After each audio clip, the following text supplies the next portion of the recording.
Hello everyone, आज हम 11th class geography NCERT का चैप्टर नंबर 3 पृथ्वी की आंतरिक संरचना के बारे में पढ़ने वाले हैं। तो चलिए शुरू करते हैं। इस चैप्टर में हम जानेंगे कि जो हमारी पृथ्वी है उसके अंदर जो परतें पाई जाती हैं, 3 परतें, उनके बारे में हम अध्ययन करेंगे। और साथ ही जो पृथ्वी के अंदर से जो कंपन की जो तरंगें, कंपन जो होता है पृथ्वी पर, वो किस कारण से होता है, अर्थात भूकंप जो होता है, और साथ ही जो ज्वालामुखी है, इन सब चीज़ों के बारे में हम पढ़ेंगे इस चैप्टर के अंतर्गत। तो चलिए शुरू करते हैं। पृथ्वी की आकृति के बारे में आप किस प्रकार का अनुमान लगाते हैं? आपके अनुमान के अनुसार पृथ्वी क्रिकेट की गेंद की तरह एक ठोस गेंद है या खोखली गेंद है जिस पर चट्टानों की मोटी परत स्थलमंडल है। क्या आपने कभी टेलीविज़न पर ज्वालामुखी उद्गार दिखाते हुए चित्रों को देखा है? क्या आपको ज्वालामुखी से निकलते हुए गर्म लावा, मिट्टी, धुआं, आग, मैग्मा यदि मैग्मा याद है? पृथ्वी के आंतरिक भाग को अप्रत्यक्ष प्रमाणों के आधार पर समझा जाता है क्योंकि पृथ्वी के आंतरिक भाग में न तो कोई पहुंच सका है और ना ही पहुंच सकता है। अप्रत्यक्ष प्रमाण का मतलब है यहाँ पर, यानी कि जिनके बारे में सिर्फ अनुमान लगाया जा सकता है, उनके बारे में सोचा जा सकता है। यानी कि हम डायरेक्ट उस चीज़ को जो है वो प्रूफ नहीं कर सकते कि हाँ ऐसा ही होगा 100%, ये चीज़ हम नहीं कर सकते। तो ये जो ऐसे जो प्रमाण होते हैं वो अप्रत्यक्ष प्रमाण कहलाते हैं। और क्योंकि जो पृथ्वी है वो पृथ्वी जो है वो अंदर से बहुत ज़्यादा गर्म है, तो इसी वजह से हम पृथ्वी का जो अंदर का भाग है वहाँ पर नहीं पहुँच सकते हैं। और इसी वजह से जो है वो पृथ्वी के अंदर का जो भाग है उसका एक अध्ययन जो है वो एक सोच के हिसाब से एक तरीके से यहाँ पर किया गया है। पृथ्वी के धरातल का विन्यास, पृथ्वी जो है उसका जो धरातल है, ऊपर का जो सतह है, इसका जो विन्यास है वो मुख्यतः भूगर्भ में होने वाली प्रक्रिया का परिणाम है। यानी कि जैसे हम देखते हैं कहीं पर चट्टान है, कहीं पर मैदान है, तो ये सब जो है कहीं पर जो चट्टान बने हुए हैं, ये सब अलग अलग हमें यहाँ पर जो है वो देखने को मिलते हैं। इसी ये किस वजह से हुआ है कि जो पृथ्वी का जो अंदर का जो भाग है जिसे हम भूगर्भ कहते हैं, तो इसके अंदर जो भी प्रक्रियाएं होती हैं जो बाहर को निकलती हैं, चाहे वो ज्वालामुखी के रूप में निकली हों, तो इस वजह से इसी कारण से इसी भूगर्भ की जो प्रक्रिया, इसी वजह से हमें जो धरातल है वो अलग अलग तरीक़ों से देखने को मिलता है। कहीं पर पहाड़ हैं, तो कहीं पर मैदान है, कहीं पर पठारी क्षेत्र हैं, तो ये सब भूगर्भ की वजह से ही है। बहिर्जात व अंतर्जात प्रक्रियाएँ लगातार भूदृश्य को आकार देती रहती हैं। बहिर्जात का मतलब है कि जो पृथ्वी के ऊपर जो होने वाली जो प्रक्रियाएँ हैं, जैसे हवा का चलना या फिर जो अवसाद होते हैं, अवसादों का एक तरफ से दूसरी तरफ चले जाना, मतलब उड़ करके, या फिर किसी भी तरीके से जो अवसाद के रूप में जाते हैं, तो ये सब जो है वो बहिर्जात होते हैं। और साथ में जो नदियाँ होती हैं वो अपने साथ में मतलब मिट्टी वगैरह का ले जाना, तो ये सब क्या है, ये बहिर्जाती प्रक्रिया, यानी कि पृथ्वी के ऊपर होने वाली जो प्रक्रियाएँ ये सब हैं। इससे भी हमें काफ़ी ज़्यादा बदलाव पृथ्वी के ऊपर देखने को मिलते हैं। और साथ ही जो अंतर्जात प्रक्रिया है, मतलब कि जो पृथ्वी है उसके अंदर का जो भाग है, पृथ्वी के जो हम अंदर के भाग को देखते हैं, तो उससे मतलब उसके अंदर जो जो प्रक्रियाएँ होती हैं, जैसे क्या ज्वालामुखी का फटना और साथ में जो भूकंप का आना, ये सब अंतर्जातीय प्रक्रियाएँ कहलाती हैं। इसके लगातार भूदृश्य को आकार देती रहती हैं। अंतर्जात प्रक्रियाएँ जो हैं वो उनके प्रभाव को अनदेखा कर किसी भी क्षेत्र की भू-आकृति की प्रकृति को समझना अधूरा होगा। अर्थात किसी भी प्रदेश की भू आकृति को समझने के लिए भूगर्भीय क्रियाओं के प्रभाव को जानना आवश्यक है। यानी कि अगर हमें किसी भी प्रदेश या किसी भी क्षेत्र के आकृति को समझना है, तो हमें उसके अंदर का मतलब कि इसी वजह से हमें भूगर्भ की जो क्रियाएँ हैं उसको जानना बहुत ही ज़्यादा ज़रूरी है। ठीक है। मानव के जो पहाड़ बने हैं, और जैसे हम देखते हैं कि ऊपर की जो क्रियाएँ हैं, पहाड़ देखते हैं, पर्वतों को देखते हैं, तो इनको जब हम देखते हैं तो इनको जानने के लिए और इनको समझने के लिए कैसे बने हैं, तो इनको समझने के लिए सबसे पहले हमें पृथ्वी के अंदर की जो जानकारी है, पृथ्वी के जो अंदर आंतरिक भाग है, उसका अध्ययन करना हमारे लिए काफ़ी ज़्यादा आवश्यक है। मानव जीवन मुख्यतः अपनी क्षेत्रीय भू आकृति से प्रभावित होता है, इसलिए भूदृश्य के विकास को प्रभावित करने वाले सभी कारकों के विषय में जानना आवश्यक है। यह समझने के लिए कि पृथ्वी में कंपन क्यों होता है या सुनामी लहरें कैसे पैदा होती हैं, यह ज़रूरी है कि हमें पृथ्वी की आंतरिक संरचना का विस्तृत ज्ञान हो। पिछले अध्याय में हमने पढ़ा था कि जो पृथ्वी है उसका निर्माण करने वाली जो भूपर्पटी है, यानी कि क्रस्ट से 1 करोड़ तक का जो भाग है सभी पदार्थ पर्वतों के रूप में विभाजित है। यानी कि जो पृथ्वी है, जैसे कि हम देखते हैं कि जो पृथ्वी है, मान लीजिए, तो ऊपर का जो भाग है ये, और यहाँ से लेकर के जो हम अंदर तक का भाग देते हैं करोड़ तक का, तो ये अलग अलग परतों के रूप में हमें देखने को मिलती है। यह जानना भी अत्यंत रोचक है कि वैज्ञानिकों ने इन परतों के बारे में, इन परतों की जो संबंधित जानकारी है उसके बारे में किस तरीके से उन्होंने इनका अध्ययन किया। मतलब कि बिना अंदर जाए हमारे पास अंदर जाने का कोई भी रास्ता मौजूद नहीं है पृथ्वी के अंदर, और ना ही हम जा सकते हैं। तो बिना वहाँ तक पहुँचे पृथ्वी के ऊपर रहते हुए पृथ्वी के अंदर की जानकारी लेना बहुत ही ज़्यादा रोचक हो जाता है। और ये जो अध्याय है वो इसी बारे में है कि किस तरीके से उन्होंने जो अध्ययन किया और फिर चीज़ों को एक्सप्लेन किया, चीज़ों के बारे, जो पृथ्वी है उसके अंदर के बारे में कैसे उन्होंने बताया है। तो यहाँ पर जो है सबसे पहले हम जानते हैं कि जो भूगर्भ की जानकारी है हमें वो साधन, उसके साधनों के बारे में पढ़ते हैं कि कौन कौन से साधनों की हमें उनको आवश्यकता पड़ी पृथ्वी के अंदर के चीज़ों को जानने के लिए।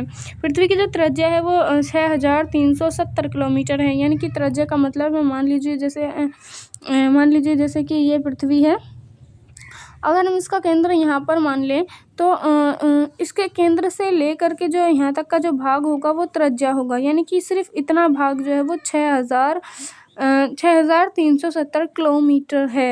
यानी कि जब हम देखते हैं कि 1 किलोमीटर को भी अगर हम अपने स्थानीय स्तर पर देखते हैं तो 1 किलोमीटर भी हमें बहुत ही ज़्यादा दूर लगता है, 2 किलोमीटर भी बहुत ज़्यादा दूर लगता है। अगर आप देखें तो 6370 किलोमीटर इतनी बड़ी जो है वो पृथ्वी की त्रिज्या है। सिर्फ इतना भाग, मतलब कि अगर हम देखें तो सिर्फ इतना भाग है ये। अगर हम देखें, अगर पूरी इसको अगर जानना हो तो फिर ये इसका व्यास हो जाएगा।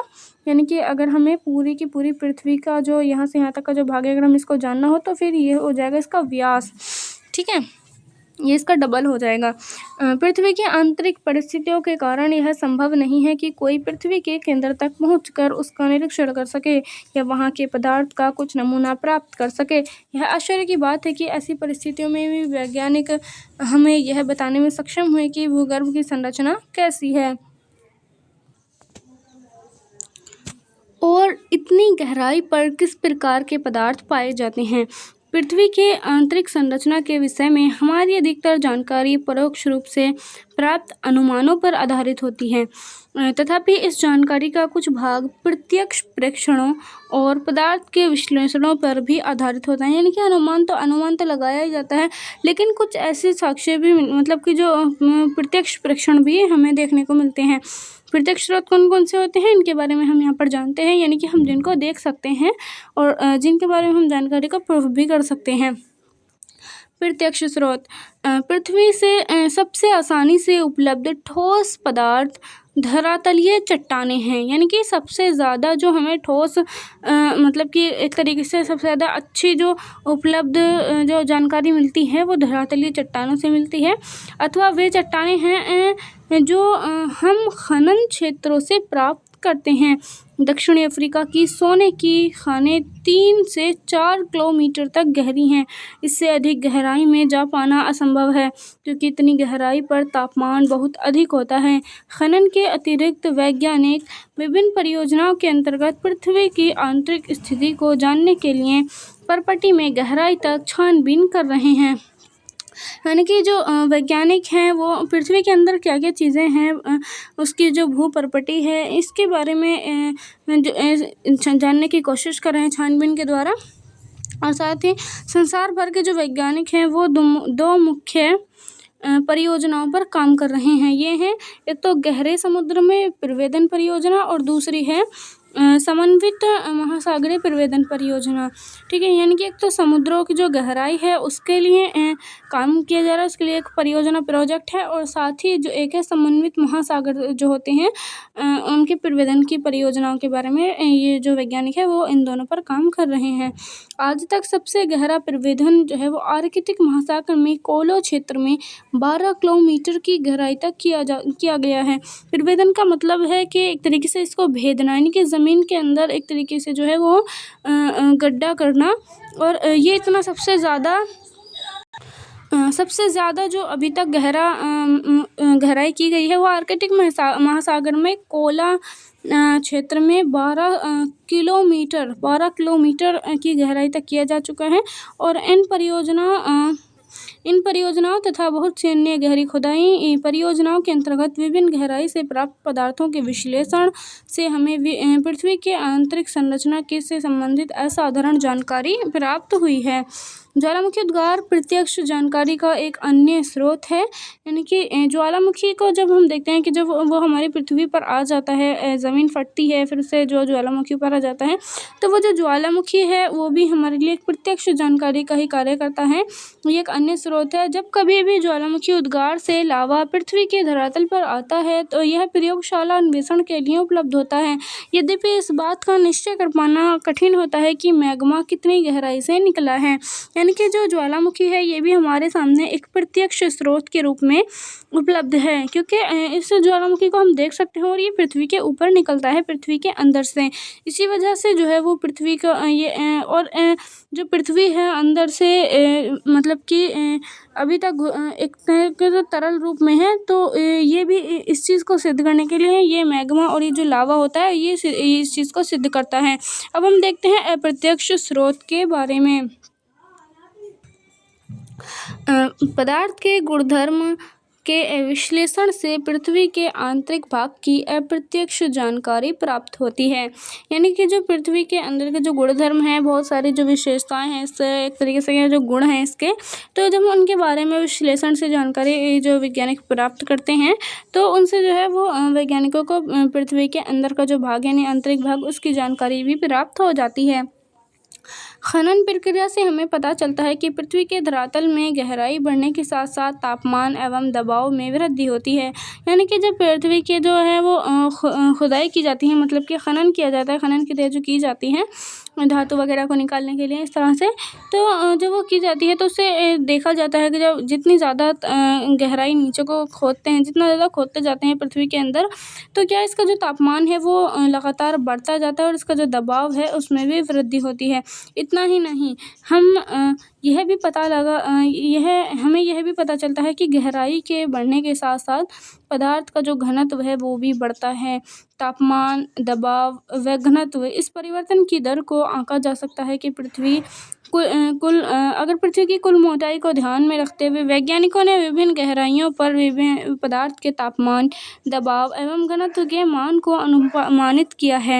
यानी कि इन तीनों चीज़ों को देखते हुए वैज्ञानिकों ने जो है वो किसी पदार्थ के ऊपर ये अनुमान लगाया है इस चीज़ के बारे में कि प्रत्येक परत के संदर्भ में इन लक्षणों का जो विस्तार है वो इस सविस्तार वर्णन इसी अध्याय में आगे किया गया है। यानी कि इन्हीं परतों के बारे में जो है हम अभी इसी चैप्टर में आगे पढ़ने वाले हैं।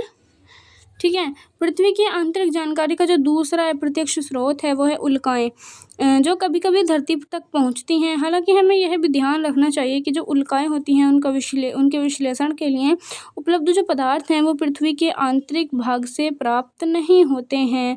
यानी कि जो उल्काएं हैं उनका जो विश्लेषण है, जितने भी उल्काओं का जो विश्लेषण है उनके लिए उपलब्ध जो पदार्थ हैं वो पृथ्वी के आंतरिक भाग से हमें प्राप्त नहीं होते हैं, परंतु उल्काओं से प्राप्त पदार्थ और उनकी जो संरचना है वो पृथ्वी से मिलती जुलती है। क्योंकि पृथ्वी के अंदर इसलिए नहीं मिलते क्योंकि इसका जो तापमान है वो बढ़ गया था और जो उल्काएं अलग अलग तरीके से थीं, छोटे छोटे जो गोले थे वो मिल करके एक बड़े पदार्थ के बड़ी पृथ्वी के रूप में, मतलब कि बड़े ग्रह के रूप में वो बन गए थे।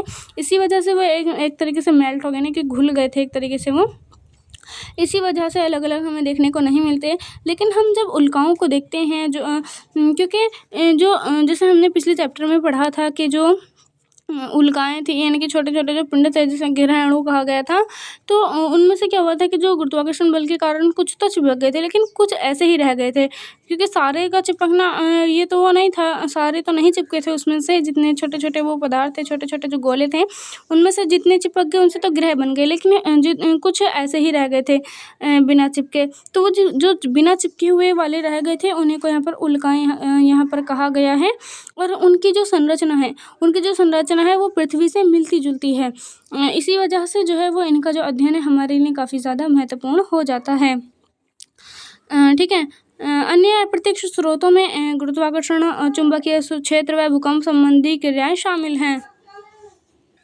पृथ्वी के धरातल पर भी विभिन्न अक्षांशों पर गुरुत्वाकर्षण बल एक समान नहीं होता है। यानी कि जब हम देखते हैं कि जो पृथ्वी का धरातल है उस पर बहुत सारे जो अक्षांश हमें दिखने को मिलती हैं। जिस तरीके से पृथ्वी जो है वो अक्षांशों में बटी हुई है, जो कि हमने लगभग 6-7 क्लास के एनसीईआरटी में इस चीज़ को पढ़ा था, जो अक्षांश होती हैं। तो जो अक्षांश होती हैं उस पर भी गुरुत्वाकर्षण बल एक समान नहीं होता है। यह गुरुत्वाकर्षण बल ध्रुवों पर अधिक एवं भूमध्य रेखा पर कम होता है। यानी कि जो गुरुत्वाकर्षण बल है वो ध्रुवों पर ज़्यादा हमें देखने को मिलता है, और जो भूमध्य रेखा है, यानी कि जैसे हम यहाँ पर देखते हैं, तो अगर मान लीजिए यहाँ पर ध्रुव हैं ऊपर और नीचे, तो यहाँ पर गुरुत्वाकर्षण बल ज़्यादा देखने को मिलेगा, और जो भूमध्य रेखा है यहाँ पर गुरुत्वाकर्षण बल यहाँ पर कम देखने को मिलता है। यानी कि एक समान नहीं है पृथ्वी पर। पृथ्वी के केंद्र से दूरी के कारण गुरुत्वाकर्षण बल ध्रुवों पर कम और भूमध्य रेखा पर अधिक होता है। यानी कि पृथ्वी के केंद्र से अगर हम देखें तो दूर अगर यहाँ पर हम देखें तो गुरुत्वाकर्षण बल ध्रुवों पर अधिक होता है और भूमध्य रेखा पर कम होता है। और अगर हम पृथ्वी के केंद्र से दूरी के कारण जो गुरुत्वाकर्षण बल है वो ध्रुवों पर कम है और भूमध्य रेखा पर अधिक है। यानी कि इस तरह से जो है वो अलग अलग तरीके से गुरुत्व का मान पदार्थ के द्रव्यमान के अनुसार बदलता है। जैसे जैसे पदार्थ का जो द्रव्यमान है वो बदलता है, वैसे ही जो गुरुत्व का जो मान है वो भी इसी तरीके से बदलता है। पृथ्वी के भीतर पदार्थों का जो असमान वितरण है वो भी इस भिन्नता को प्रभावित करता है। अलग अलग स्थानों पर गुरुत्वाकर्षण की भिन्नता अनेक अन्य कारकों से भी प्रभावित होती है। इस भिन्नता को गुरुत्व विसंगति यानी ग्रेविटी एनोमली कहा जाता है। गुरुत्व विसंगति हमें भूपर्पट्टी में पदार्थ के द्रव्य के वितरण की जानकारी देती है। चुंबकीय सर्वेक्षण भी भूपर्पट्टी में चुंबकीय पदार्थ के वितरण की जानकारी देते हैं। यानी कि जो अगर हम चुंबकीय सर्वेक्षण को करें तो उसमें भी हमें भूपर्पट्टी के जो चुंबकीय पदार्थ हैं उसके वितरण की जानकारी भी हमें प्राप्त होती है। और साथ ही जो भूकंप है, भूकंप की गतिविधियाँ भी पृथ्वी की आंतरिक जानकारी का एक महत्वपूर्ण स्रोत है। अतः हम विस्तार से इस पर चर्चा यहाँ पर करेंगे आगे। ठीक है, अब हम यहाँ पर देखते हैं भूकंप के बारे में, जो हमें इन सारी चीज़ों से जो जानकारी हमें प्राप्त हुई है। तो भूकंप के बारे में हमें क्या जानकारी यहाँ पर प्राप्त हुई है इसके बारे में हम यहाँ पर देखते हैं। जो भूकंप है, भूकंपीय तरंगों का अध्ययन पृथ्वी के आंतरिक परतों का संपूर्ण चित्र प्रस्तुत करता है। यानी कि जो भूकंप की जो तरंगें होती हैं, जब हम उनका अध्ययन करते हैं तो पृथ्वी की जो आंतरिक परतें होती हैं उनका जो संपूर्ण चित्र है वो यहाँ पर प्रस्तुत होता है। साधारण भाषा में कहें तो भूकंप का अर्थ है कि पृथ्वी का कंपन। यह एक प्राकृतिक घटना है। ऊर्जा के निकलने के कारण तरंगें उत्पन्न होती हैं जो सभी दिशाओं में फैलकर भूकंप लाती हैं। यानी कि जब पृथ्वी से ऊर्जा निकलती है उसके कारण तरंगें उत्पन्न होती हैं, और उन तरंगों जब ये तरंगें चारों तरफ फैलना शुरू हो जाती हैं तो इसी को जो है वो भूकंप कहा जाता है। इसी से जो है वो भूकंप आ जाता है। यानी कि जो पृथ्वी है उसमें आखिर कंपन होता क्यों है उसके बारे में हम देखते हैं। प्राय भ्रंश के किनारे किनारे ही ऊर्जा निकलती है।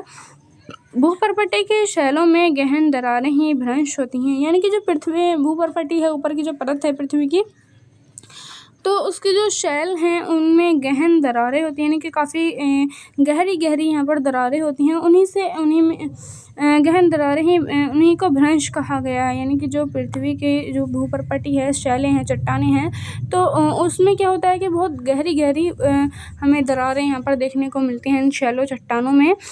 और इन्हीं दरारों को जो है वो भ्रंश कहा गया है। भ्रंश के दोनों तरफ शैल विपरीत दिशा में गति करते हैं, जहाँ ऊपर के शैलखंड दबाव डालते हैं और उनके आपस का घर्षण उन्हें परस्पर बांधे रखता है। फिर भी अलग होने की प्रवृत्ति के कारण एक समय पर घर्षण का प्रभाव कम हो जाता है, जिसके परिणाम स्वरूप शैलखंड विकृत होकर अचानक एक दूसरे के विपरीत दिशा में सरक जाते हैं। इसके परिणाम स्वरूप ऊर्जा निकलती है और ऊर्जा तरंगें सभी दिशाओं में गतिमान रहती हैं। मतलब यह है कि जो जब पृथ्वी के अंदर जो है वो ये तरंगे निकलती हैं तो उससे क्या होता है कि जब घर्षण का प्रभाव जब कम हो जाता है तो जो शैल खंड होते हैं यानी कि शैलों के जो टुकड़े होते हैं वो विकृत होकर यानी कि एक तरीके से बिखर कर अचानक एक दूसरे से अलग अलग जाना शुरू हो जाते हैं। और इससे क्या होता है कि जो ऊर्जा निकलनी शुरू हो जाती है और ऊर्जा तरंगे सभी दिशाओं में गतिमान होती है। वह स्थान जहाँ से ऊर्जा निकलती है भूकंप का उद्गम केंद्र यानी फोकस कहलाता है। और इसे अवकेंद्र भी कहा जाता है यानी कि जहाँ से जो भूकंप की जो तरंगे हैं वो निकलती हैं उसको उद्गम केंद्र कहते हैं। ऊर्जा तरंगें अलग अलग दिशाओं में चलती हुई पृथ्वी की सतह तक पहुँचती हैं। भूतल पर वह बिंदु जो उद्गम केंद्र के समीपतम होता है अधिकेंद्र कहलाता है। यानी कि वो बिंदु पृथ्वी के ऊपर वो बिंदु जहाँ पर उद्गम केंद्र के बिल्कुल जो पास में होता है वो बिंदु तो उसको कहा जाता है अधिकेंद्र पर ही सबसे पहले तरंगों को महसूस किया जाता है। अधिकेंद्र उद्गम केंद्र के ठीक ऊपर 90 डिग्री के कोण पर होता है। ठीक है, यानी कि जो अधिकेंद्र होता है वो उद्गम केंद्र से ऊपर होता है और 90 डिग्री के कोण पर बना होता है वो। इसी वजह से जो है वो अधिकेंद्र जो केंद्र होता है उस पर हमें पहले भूकंप का पता चल जाता है और जहाँ पर भूकंप आएगा वहाँ पर हमें उसके बाद में पता चलता है। ठीक है, अब हम देखते हैं जो भूकंपीय तरंगे हैं वो किस तरह से अपना कार्य करते हैं। सभी प्राकृतिक भूकंप स्थल मंडल यानी कि लिथोस्फीयर में आते हैं। इसी अध्याय में आगे आप पृथ्वी की विभिन्न परतों के बारे में पढ़ेंगे यानी कि जो स्थल मंडल है इसके बारे में भी और साथ में इसके साथ कौन कौन से जो मंडल हैं वो पाए जाते हैं इनके बारे में हम आगे पढ़ेंगे। अभी इतना समझ लेना पर्याप्त है कि स्थल मंडल पृथ्वी के धरातल से 200 किलोमीटर तक की गहराई वाले भाग को कहते हैं। यानी कि जो स्थल मंडल है वो पृथ्वी का जो धरातल है उससे 200 किलोमीटर तक की गहराई वाला जो भाग है उसको स्थल मंडल कहा जाता है। मान लीजिए जैसे हमारी पृथ्वी है तो इससे जो 200 किलोमीटर की दूरी पर होगा तो उसको स्थल मंडल कहा जाएगा। ठीक है, भूकंपीय तंत्र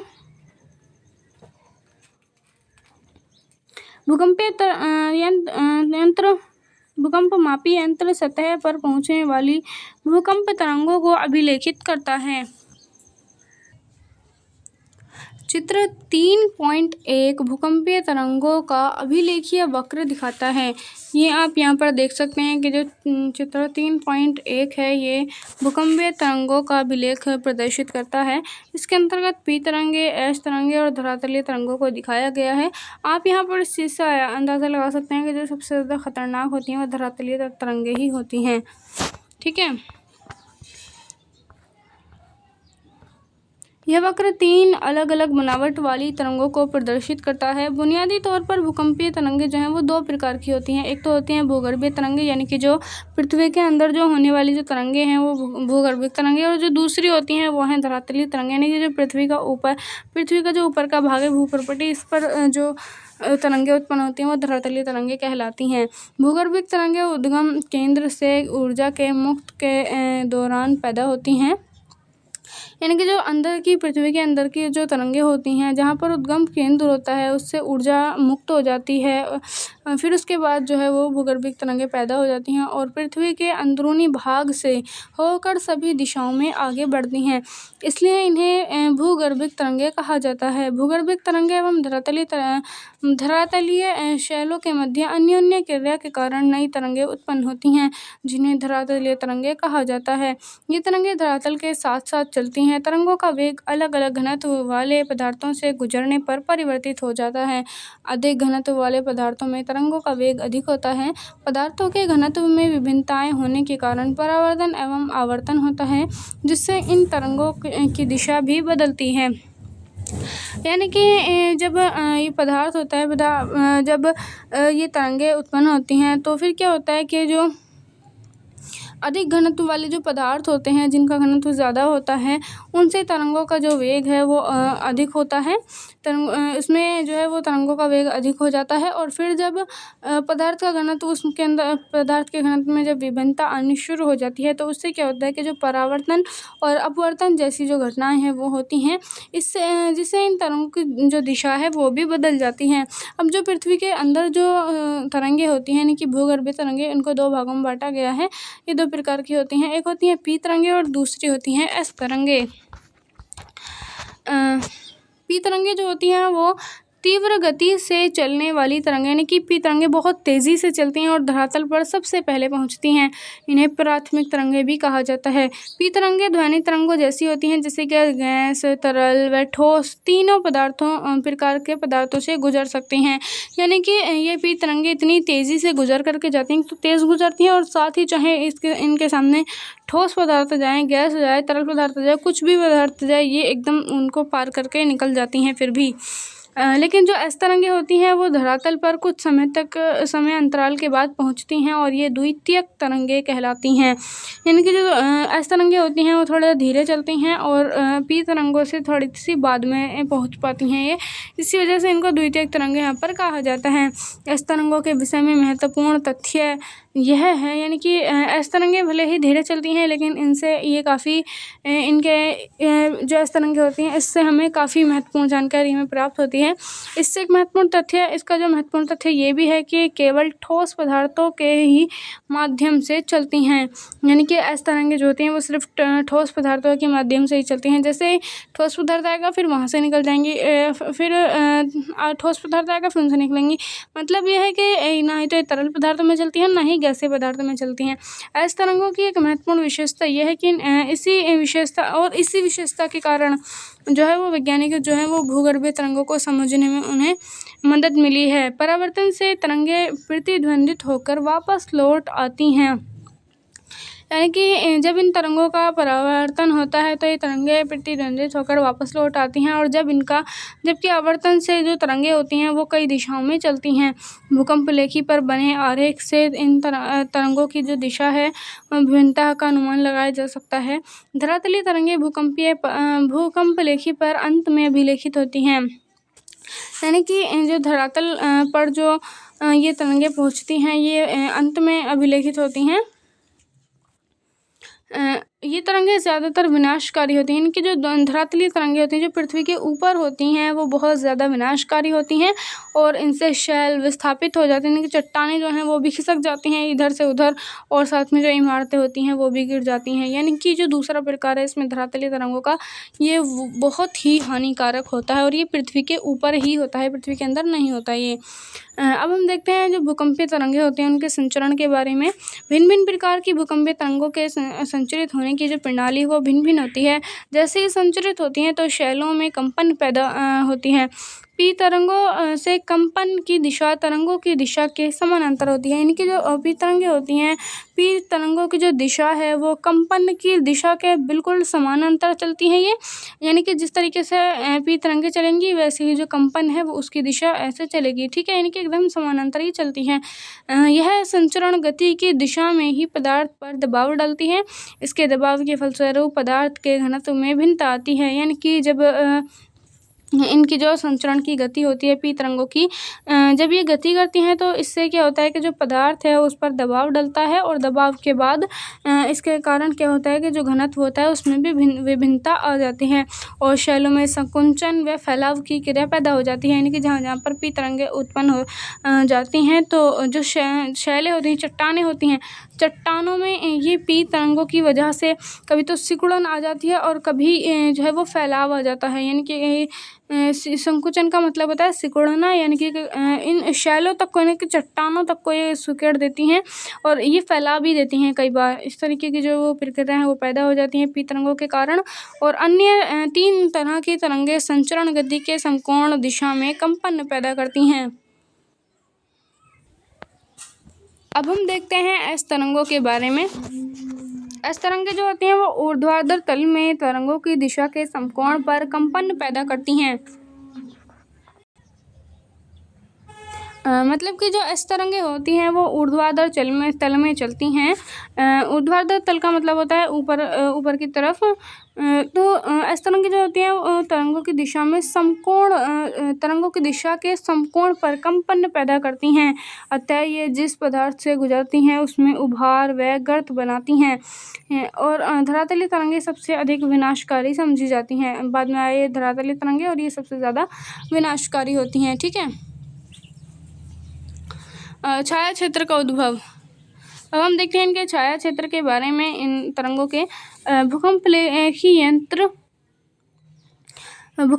यंत्र पर दूरस्थ स्थानों से आने वाली भूकंपीय तरंगें अभिलेखित होती हैं। यानी कि जो दूर दूर से आने वाले स्थानों से जो भूकंप आता है उनसे जो आने वाली जो तरंगें हैं वो भूकंपीय तरंगें जो होती हैं वो इस भूकंपलेखी यंत्र पर अभिलेखित होती हैं, यानी कि उस पर लिखी जाती हैं। यद्यपि कुछ ऐसे क्षेत्र भी हैं जहाँ कोई भूकंपीय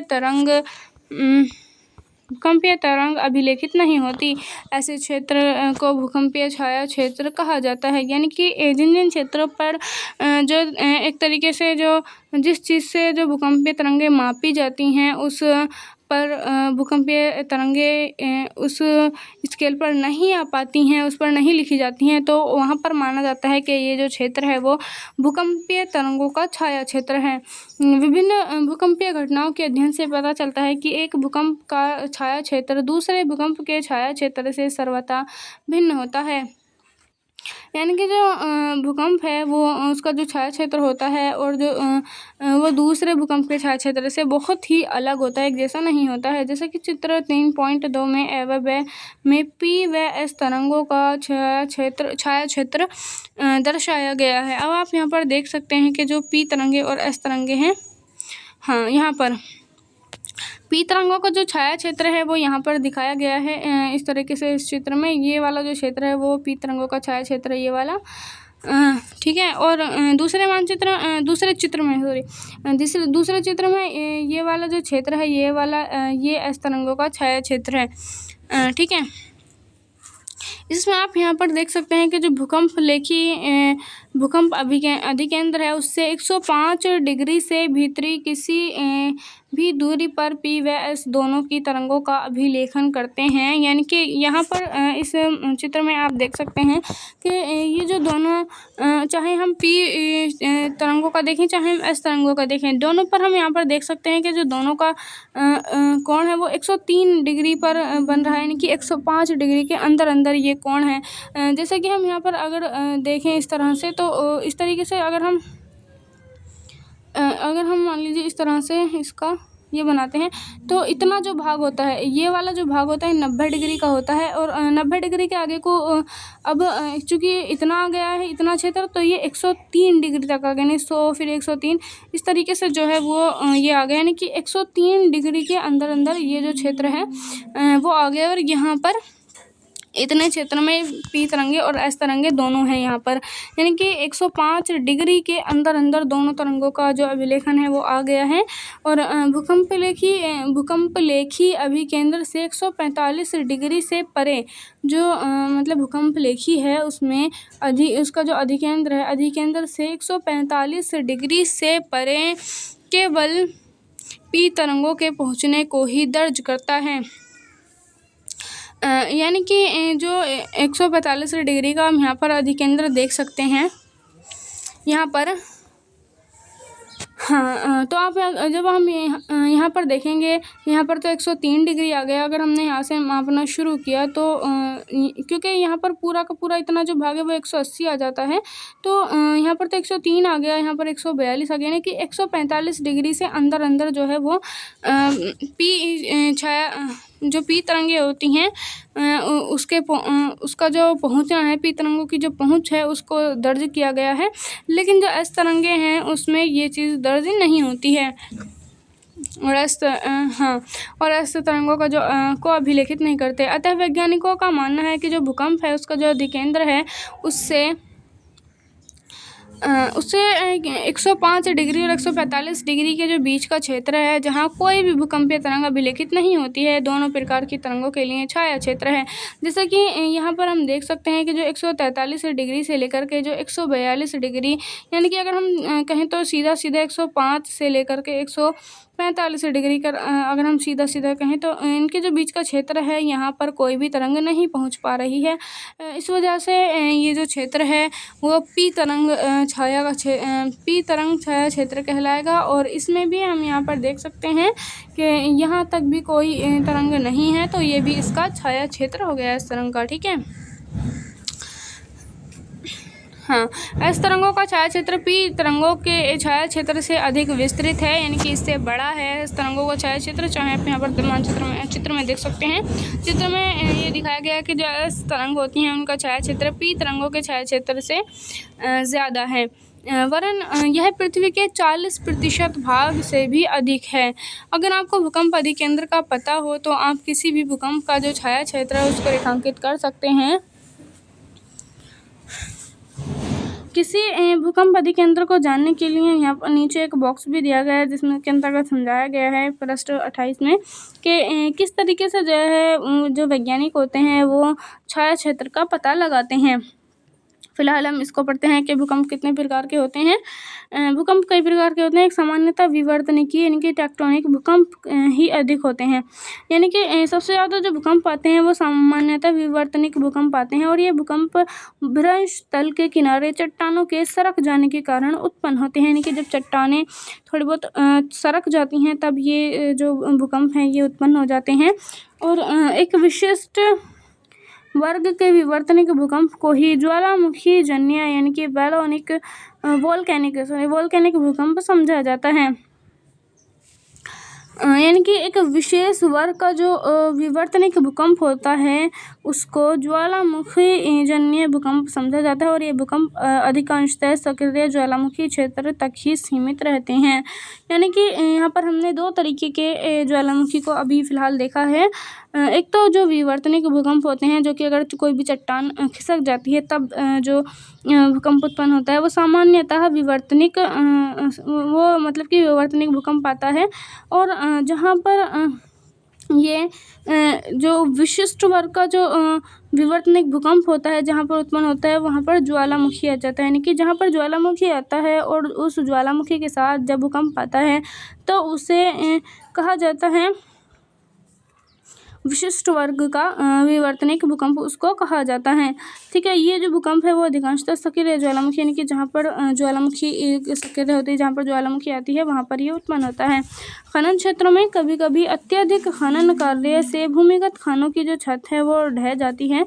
यानी कि जब खनन होता है चीज़ों का तो उस खनन के कारण खनन क्षेत्रों में कभी कभी क्या होता है कि जो बहुत सारा खनन कार्य हो जाता है तो उससे भी भूमिगत खानों की जो छत है वो ढह जाती हैं, जिससे हल्के झटके महसूस किए जाते हैं। इन्हें नियात भूकंप कहा जाता है। यानी कि जब हम देखते हैं कि जब खनन होता है पृथ्वी के अंदर से जो पदार्थ होते हैं खनिज पदार्थ उनको निकाला जाता है तब भी कई बार ऐसा होता है कि जो उनकी छतें होती हैं वो भी गिर जाती हैं। यानी कि चट्टानों की जो छत हैं वो गिर जाती हैं। उसके गिरने की वजह से क्या होता है जो भूकंप आता है उसको नियात भूकंप कहा जाता है। और ये इसमें क्या होता है कि हल्के हल्के झटके से महसूस किए जाते हैं।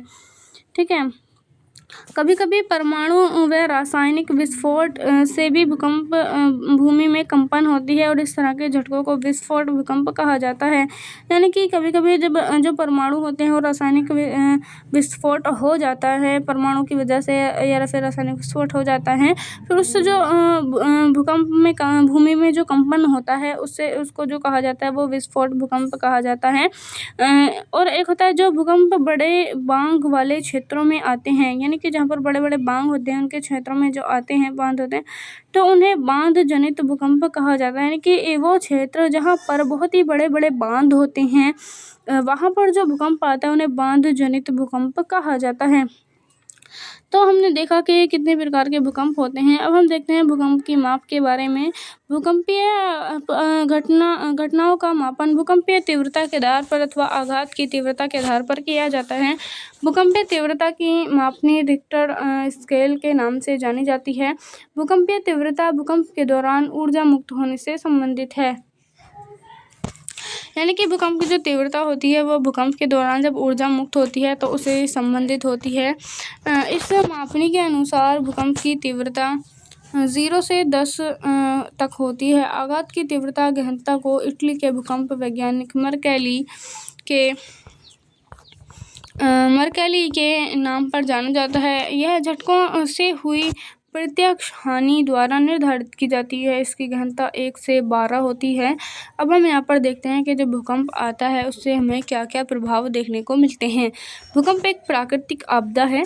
भूकंपीय आपदा से होने वाले प्रकोप निम्न हैं। यानी कि कौन कौन से प्रकोप हमें देखने को मिलते हैं। एक तो भूमि का हिलना, धरातलीय विसंगति, भूस्खलन या पंखस्खलन, मृदा द्रवण, धरातल का एक तरफ झुक जाना, और हिमस्खलन, धरातलीय विस्थापन, बांध व तटबंध के टूटने से बाढ़, और आग लगना, इमारतों का टूटना व ढांचों का ध्वस्त होना, वस्तुओं का गिरना और सुनामी। ये सारी जो चीज़ें हैं वो भूकंप की वजह से होती हैं।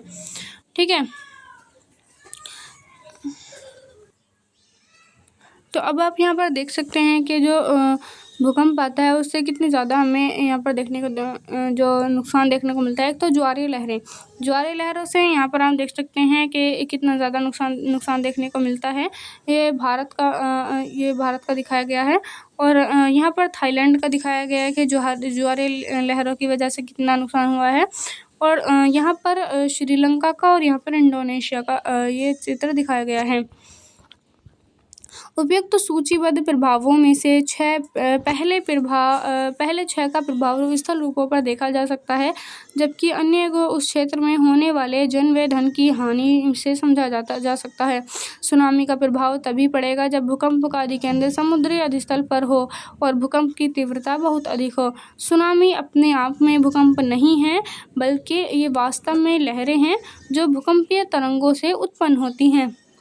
यानी कि जो भूकंप आता है, अगर कोई जो सुनामी होती है, अगर सुनामी का प्रभाव जब ज़्यादा पड़ जाता है, जो भूकंप होता है वो समुद्र स्थल पर आ जाता है। यानी कि कहने का मतलब ये है कि जो सुनामी होती है वो अपने आप में भूकंप नहीं है, बल्कि वास्तव में लहरें होती हैं, लेकिन जो भूकंपीय तरंगों से उत्पन्न होती हैं। यद्यपि मूल रूप से कंपन की जो क्रिया है वो कुछ सेकंड ही रहती है, फिर भी यदि भूकंप की तीव्रता रिक्टर स्केल पर 5 से अधिक है तो इसका परिणाम अत्यधिक विनाशकारी देखने को मिलता है। भूकंप की आवृत्ति को हम यहाँ पर जानते हैं। भूकंप एक प्राकृतिक आपदा है। तीव्र भूकंप के झटकों से जन व धन की हानि अधिक होती है।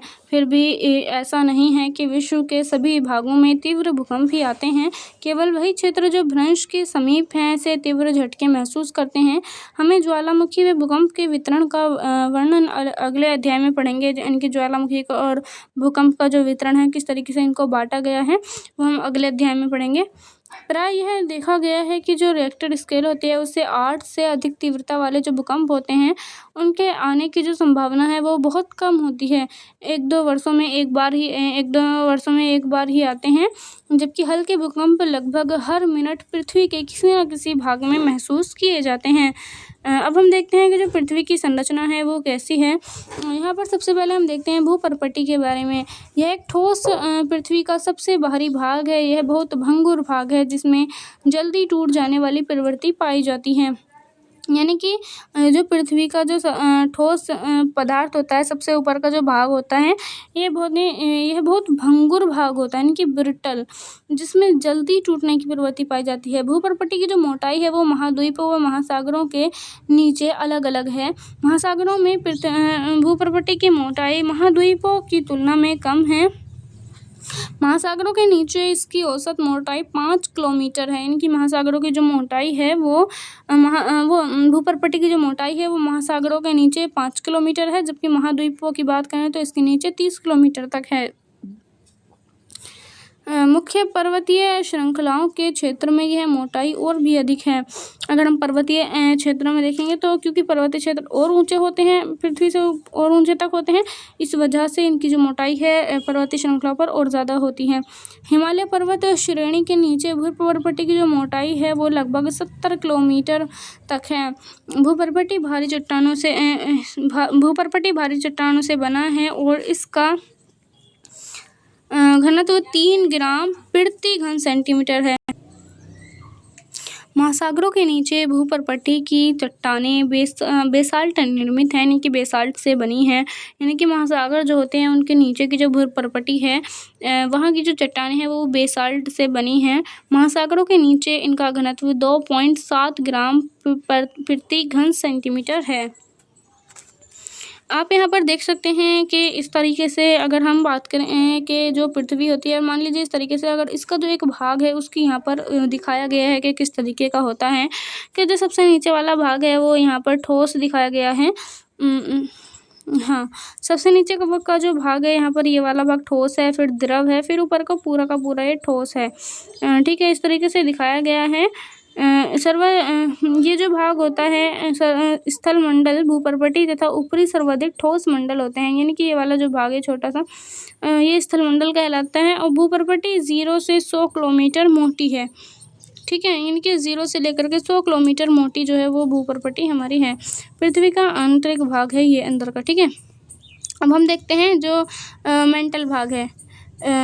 यहाँ पर आप देख सकते हैं कि जो ऊपर का जो भाग है वो तो भूपर्वतीय होता है, भूपर्वतीय बिल्कुल ऊपर का भाग। और यहाँ से जो नीचे का ये जो भाग है इतना, ये वाला जो भाग है ये इतना मेंटल है, और फिर ये नीचे का क्रोड है। और तो ये इतना जो भाग है ये वाला, ये इतना छोटा सा जो भाग है ये है ऊपर की भूपर्वतीय। इसी के बारे में हमने भी देखा है। अब हम देखते हैं बीच के भाग यानी मेंटल के बारे में। भूपर्वतीय में भूगर्भ में पर्वतीय के नीचे का भाग मेंटल कहलाता है। यह मोहो अशांतत्य से आरंभ होकर 2900 किलोमीटर की गहराई तक पाया जाता है। मेंटल का ऊपरी भाग दुर्बलता मंडल कहा जाता है। एस्थेनो शब्द का अर्थ दुर्बलता से है। इसका विस्तार 400 किलोमीटर तक आंका गया है। ज्वालामुखी उद्गार के दौरान जो लावा धरातल पर पहुंचता है, यानी कि जब ज्वालामुखी का उद्गार होता है फिर उससे जो लावा धरातल पर पहुंचता है, जो उसका मुख्य स्रोत यही है। ठीक है, एस्थेनो। ओके, इसका जो घनत्व है वो भूपर्वतीय की चट्टानों से अधिक है। अर्थात यानी कि जो ज्वालामुखी निकलता है वो यहीं से मेंटल के भाग से निकलता है। और उसका जो मुख्य स्रोत है वो मतलब कि इसका जो मुख्य स्रोत है वो यही है मेंटल। और इसका जो घनत्व है वो भूपर्वतीय की चट्टानों से अधिक है, अर्थात 3.4 ग्राम प्रति घन सेंटीमीटर से अधिक है। भूपर्वतीय एवं मेंटल का ऊपरी भाग मिलकर स्थल मंडल कहलाते हैं। यानी कि जो स्थल मंडल है वो ऊपर की जो भूपर्वतीय है वहाँ से लेकर के जो मेंटल जो भाग है उसको, मेंटल का कुछ भाग और जो भूपर्वतीय आती है वो वाला जो भाग है वो मिलकर के स्थल मंडल का निर्माण करते हैं। ठीक है, यानी कि मान लीजिए अगर ये हमारी पृथ्वी है, अगर ये इस तरीके से जो है अगर इसको बांटा जाए भूपर्वतीय में, तो भूपर्वतीय और जो मेंटल वाला भाग होगा तो मेंटल का कुछ भाग और जो भूपर्वतीय होगी वो मिल करके स्थल मंडल का निर्माण करेंगी इस तरह से। ठीक है, इसकी जो मोटाई है वो 10 से 200 किलोमीटर के बीच पाई जाती है। निचले मेंटल का विस्तार दुर्बलता मंडल के समाप्त हो जाने के बाद होता है। यह ठोस अवस्था में है। क्रोड, जैसा कि पहले ही इंगित किया जा चुका है कि जो भूकंपीय तरंगों के वेग ने पृथ्वी के क्रोड को समझने में सहायता की है। क्रोड व मेंटल की सीमा 2900 किलोमीटर की गहराई पर है। बाह्य क्रोड तरल अवस्था में है जबकि आंतरिक क्रोड ठोस अवस्था में है।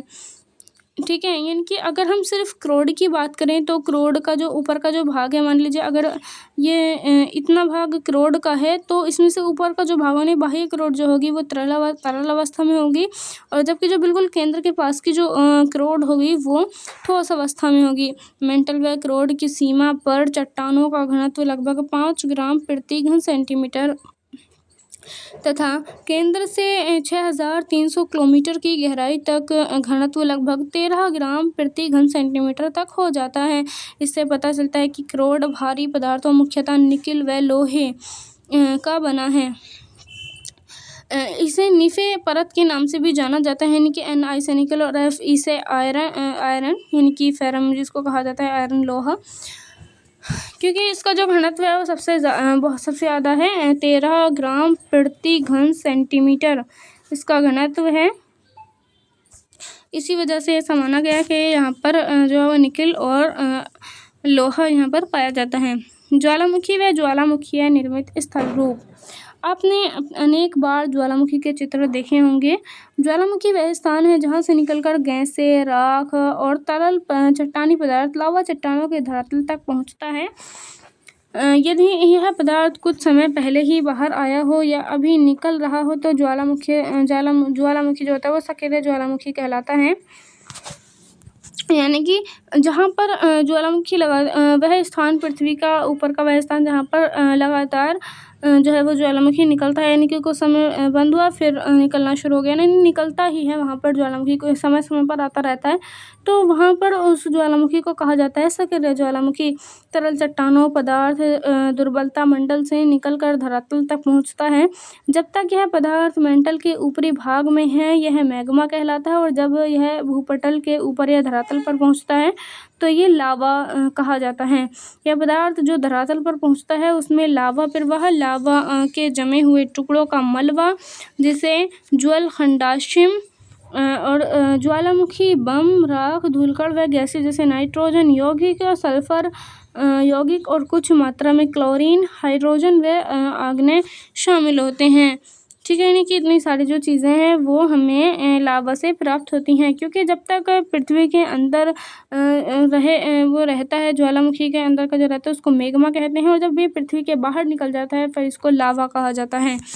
ठीक है, ज्वालामुखी उद्गार की जो प्रवृत्ति है और धरातल पर विकसित आकृतियों के आधार पर ज्वालामुखी को वर्गीकृत किया जाता है, यानी कि इसके उद्गार की प्रवृत्ति के हिसाब से और धरातल पर जो विकसित आकृतियाँ बनती हैं उसके हिसाब से इसको वर्गीकृत किया जाता है। और कुछ मुख्य ज्वालामुखी जो है वो निम्न प्रकार के से हैं जिनको कि बांटा जाता है। एक है शील्ड ज्वालामुखी।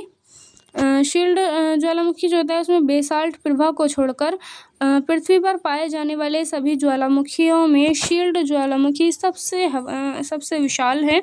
हवाई द्वीप के ज्वालामुखी इसके सबसे अच्छे उदाहरण हैं।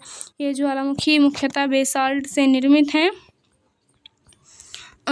होते हैं जो तरल लावा के ठंडे होने से बनते हैं, यानी कि जब जो लावा है तरल लावा है जब वो ठंडा हो जाता है तो उससे जो है ये बनते हैं।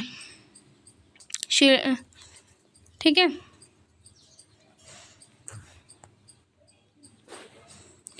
यह लावा उद्गार के समय बहुत तरल होता है और इसी कारण इन ज्वालामुखियों का ढाल तीव्र नहीं होता। यदि किसी तरह निकास नालिका यानी वेंट से पानी भीतर चला जाए तो ज्वालामुखी विस्फोट भी हो जाते हैं, अन्यथा कम विस्फोटक होना ही इनकी विशेषता है। इन ज्वालामुखियों से लावा फव्वारे के रूप में बाहर आता है और निकास पर एक शंकु बनाता है जो सिंडर शंकु के रूप में विकसित होता है। अब हम देखते हैं मिश्रित ज्वालामुखी के बारे में। इन ज्वालामुखियों से बेसाल्ट की अपेक्षा अधिक ठंडे व श्यान यानी कि गाढ़ा या चिपचिपा लावा उद्गार होते हैं। प्राय ये ज्वालामुखी भीषण विस्फोटक होते हैं। इनसे लावा के साथ भारी मात्रा में ज्वलखंडाश्म पदार्थ व राख भी धरातल पर पहुँचती है। ये पदार्थ निकास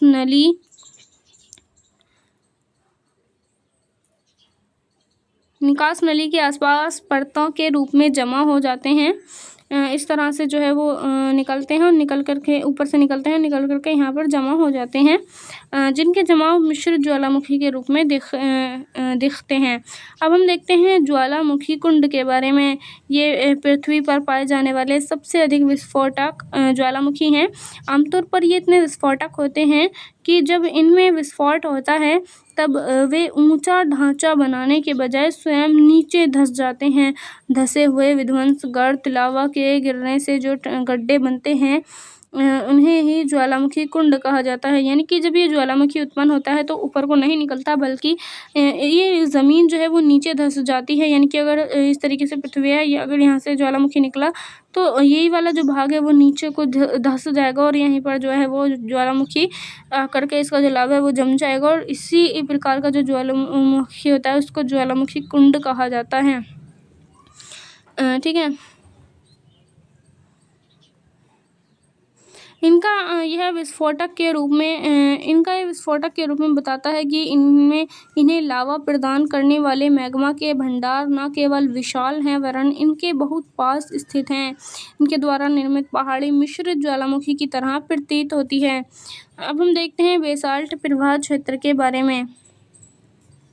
ये ज्वालामुखी अत्यधिक लावा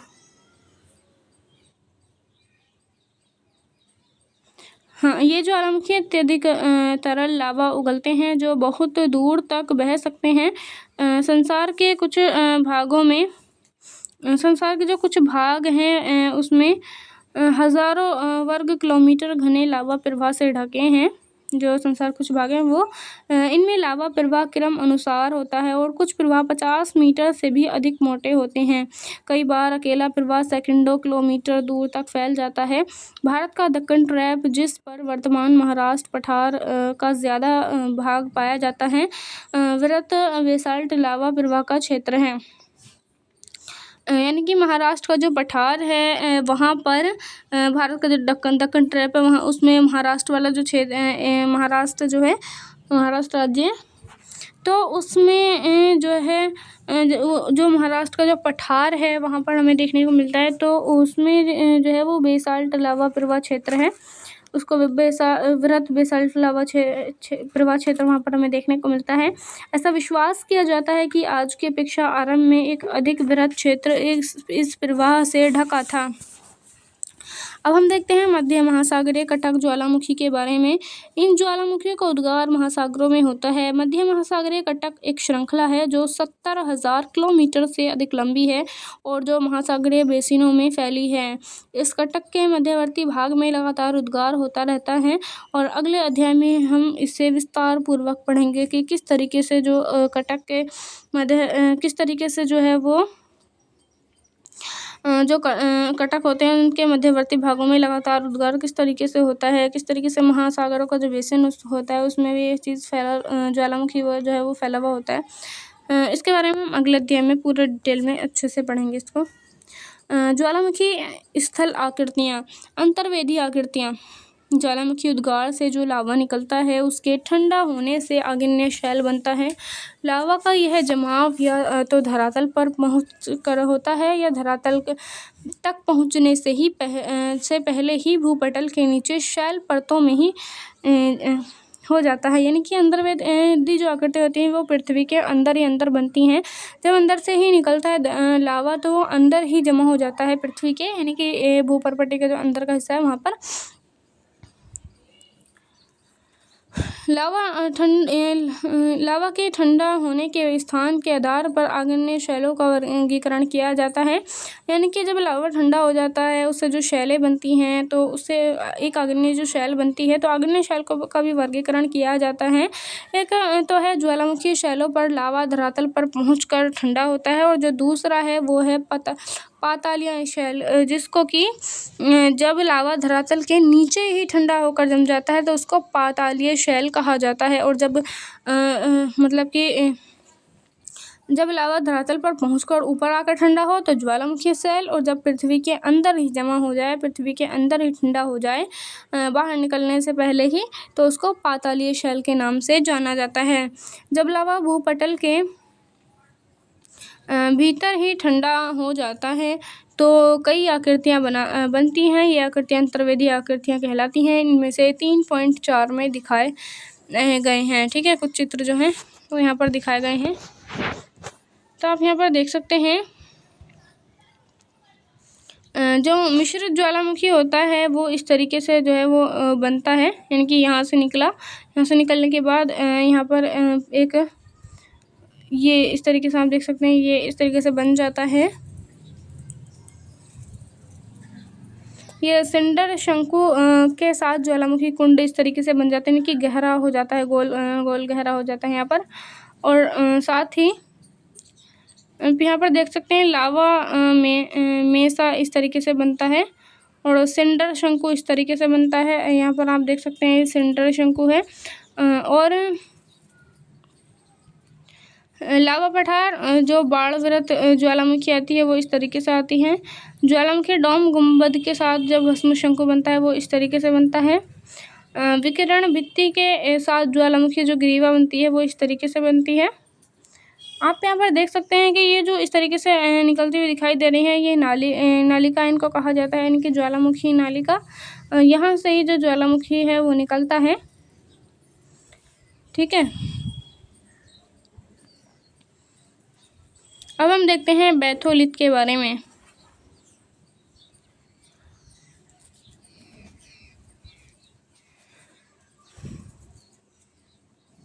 हाँ, बैथोलिथ यदि मैग्मा का बड़ा पिंड भूपर्पट्टी में अधिक गहराई पर ठंडा हो जाता है तो यह गुंबद के आकार में विकसित हो जाता है। यानी कि बैथोलिथ जब मैग्मा निकलता है और वो एक बड़े पिंड के रूप में एक बड़ा सा पिंड बन जाता है पृथ्वी की भूपर्पट्टी पर में अधिक गहराई पर ठंडा हो जाता है तो यह गुंबद के आकार में विकसित हो जाता है।